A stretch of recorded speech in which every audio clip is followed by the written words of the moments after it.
President Biden is set to address a joint session of Congress on Wednesday. It comes as he nears his first 100 days in office. President Biden did not give a traditional address to Congress earlier in the year because the White House said he was focusing on COVID-related measures. Only invited members of Congress will be able to attend Wednesday because of COVID restrictions. Republican Senator Tim Scott will give the Republican response to the address. For more on this, I want to bring in Sullivan and Siobhan Hughes. Sean is a CBSN political contributor and White House reporter for The Washington Post, and Siobhan is a congressional reporter for The Wall Street Journal. Welcome to both of you. Sean, let me begin with you. What topics is President Biden expected to bring up in his joint session to Congress? Well, Tanya, I think we can expect to hear about a range of issues from the president. I think we're going to see him both reflect back on what he feels are the strongest accomplishments from the first 100 days. I think he's going to focus heavily on his big COVID relief package that he signed into law.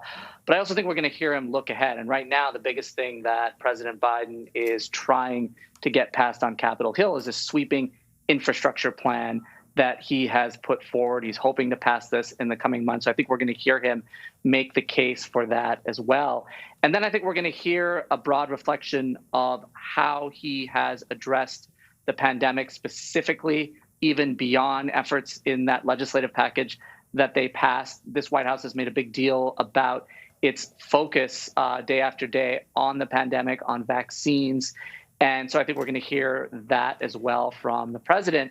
And then there are some questions about what specifically we're going to hear on a range of issues where some Democrats, even some allies, have not been fully satisfied with what President Biden has done. Immigration and border security is one of those issues. Racial justice is another issue. I think there are a lot of activists who are eager to see President Biden do more on police reform. And so they're eager to hear what he is going to say about those issues in this speech. I think we can expect a pretty wide-ranging speech from this president that looks back and also looks forward. And Siobhan, how will the president try to appeal to both Democrats and Republicans in Congress? He obviously ran on saying that he is the man to reach across the aisle. So far, we haven't seen so much of that in action. Do we expect him to address that?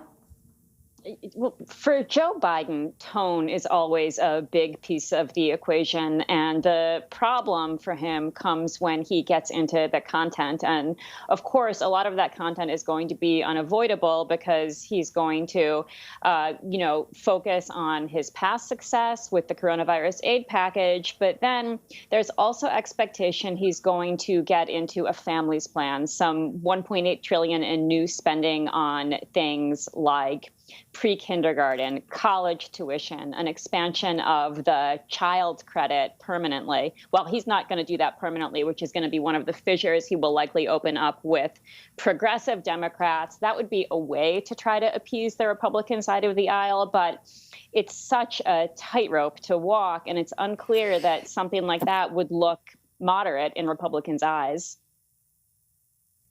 And Sean, President Biden is, of course, nearing the mark of his first 100 days in office, always an important measure for any presidency. What do you think he will be remembered for when people look back to this time period? Because so far, according to our polling, he's receiving pretty high marks.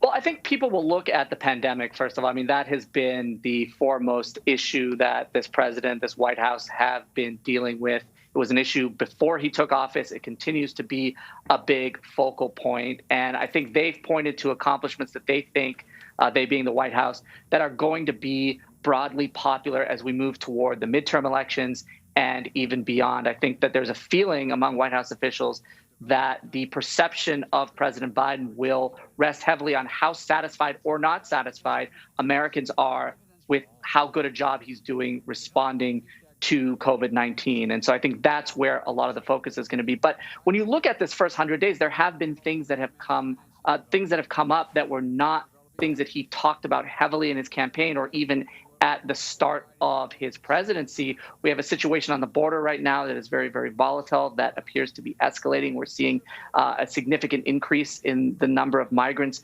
arriving at the border. The president has taken a lot of criticism from even his own allies about how he's handled that situation. When it comes to gun laws, when it comes to police reform, these are other issues that the president has also not fully addressed in a way that I think has satisfied his party. And so the question is how those things will factor into how people view the president. When you look at some of these polling numbers, when you drill down in some of the specifics, you look at an issue like immigration, we see some potential political problems for the president. So I think the White House is cognizant of that. And I think that's why they tried to put a lot of their focus into pandemic relief efforts and what the president has done on that front. I think they recognize that's an issue the public cares deeply about, and one in which they tend to give him higher marks than they do on some of these other issues. Right. And Siobhan, of course, there will be a Republican response. Senator Tim Scott is slated to give that following Mr. Biden's address. What do you expect he will say? Well, Tim Scott is a unique figure among Senate Republicans as the only African-American Republican in the Senate. So by virtue of his presence alone, seeing him on the screen, he stands as a sign that African-Americans have a place in the Republican Party. But beyond that, he's going to be able to counter Democrats on a couple of different fronts. For example, if the child tax credit comes up, Tim Scott is the person who negotiated an expansion of the tax credit from $1,000 to $2,000 in 2017. So it wouldn't surprise me if he played up those credentials. Also, on the issue of police reform, Tim Scott is negotiating that legislation for Senate Republicans, working in tandem with Democrat Karen Bass in the House in negotiations.